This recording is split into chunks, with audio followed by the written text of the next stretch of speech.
You'll remember and maybe tell somebody else this Christmas story. It's a pretty famous Christmas story, but we don't know who wrote it. But it's been told over and over again. So, yeah, wow, everybody. Yep, find a spot. Find a spot.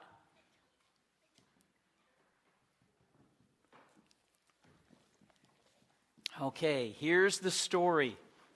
It was a week before Christmas, and the family had just bought a new nativity set.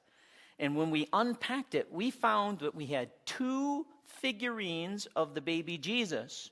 Someone must have packed this wrong, Mother said, counting out the figures. We have 1 Joseph, 1 Mary, 3 wise men, 3 shepherds, 2 lambs, a donkey, a cow, an angel, and 2 babies. Oh dear, I suppose there's a set down at the store that's missing a baby Jesus because we have 2. So you 2 run back down to the store and you tell the manager that we have an extra Jesus and tell him to put a sign on the remaining boxes saying if your set is missing baby Jesus, call 7126. Put on your warm coats because it's freezing cold out there. Well, the manager of the store copied down Mother's message, and the next time we were in the store, we saw the cardboard sign that read, if you're missing baby Jesus, call 7126. And all week long, we waited for someone to call. And each time the phone rang, Mother would say, I'll bet that's about Jesus. But it never was. Father tried to explain that there were thousands of these scattered all over the country, and that figurine could be missing from a set in Florida or Texas or California. Those packing mistakes happen all the time.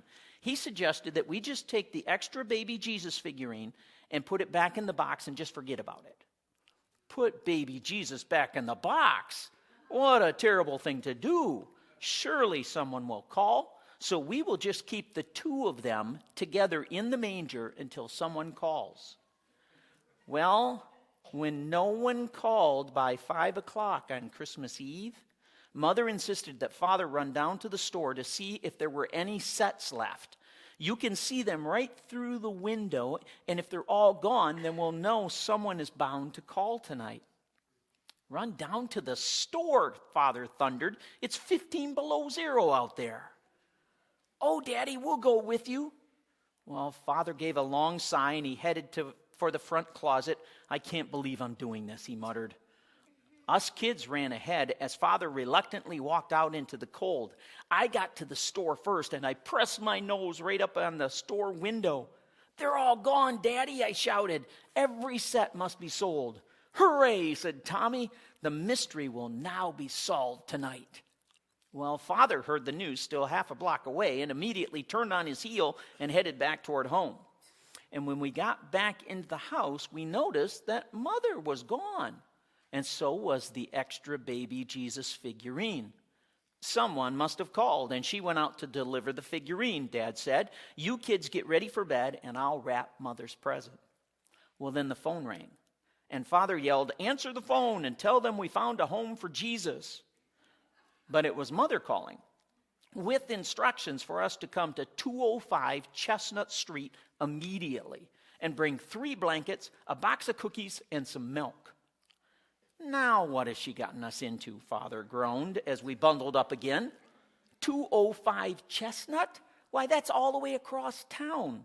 We better wrap up that milk good in those blankets or it's going to turn to ice before we get there. Why can't we just all get on with Christmas? It's probably 20 below zero out there now, and the wind is picking up. Of all the crazy things to do on a night like this. Well, when we got to the house at 205 Chestnut Street, it was the darkest one on the block. Only one tiny light burned in the living room, and the moment we set foot on the porch steps, Mother opened up the door and shouted, they're here. Oh, thank God, you're here. Ray, you and the kids take those blankets into the living room and wrap up the little ones on the couch, and I'll take the milk and the cookies. Would you mind telling me what's going on here, Ethel?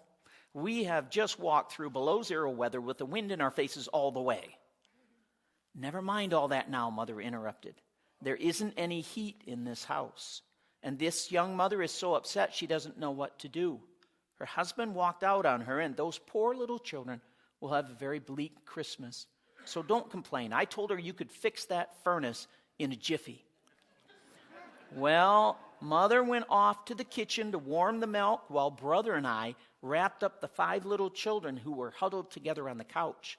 The children's mother explained to Father that her husband had run off, taking bedding and clothing and almost every piece of furniture. But she had been doing all right until the furnace broke down. I've been doing washing and ironing for people. I've been cleaning the 5 and dime, and that's where I saw your number every day on those boxes on the counter.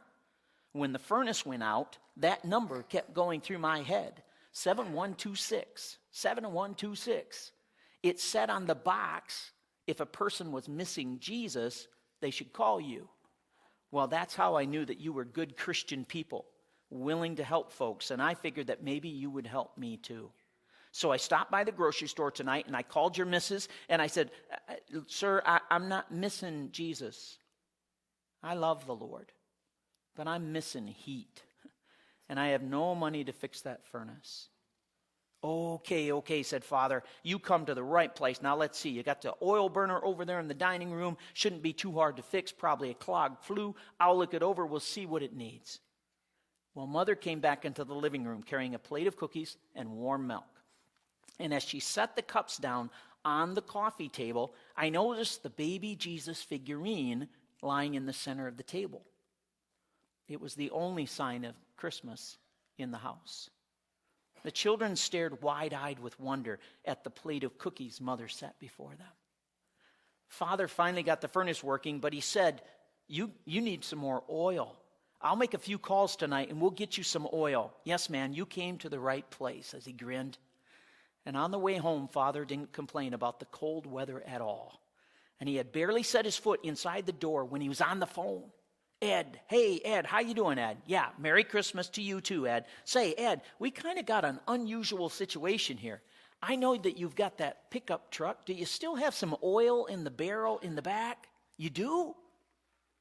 Well, by this time, the rest of the family were pulling clothes out of their closets and toys off of their shelves.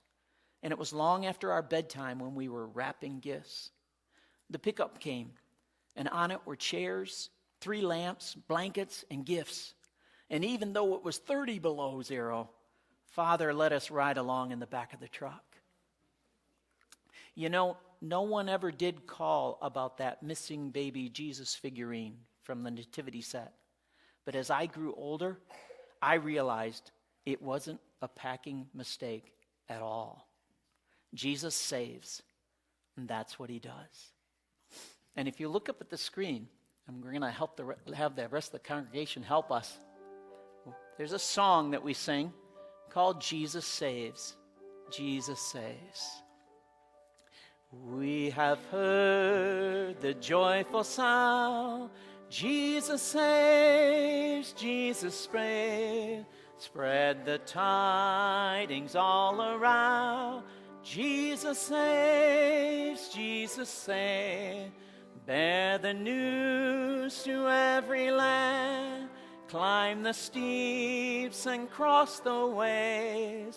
Onward 'tis our Lord's command. Jesus save, Jesus save. You were all really good listeners. Now you can go back and sit with your parents.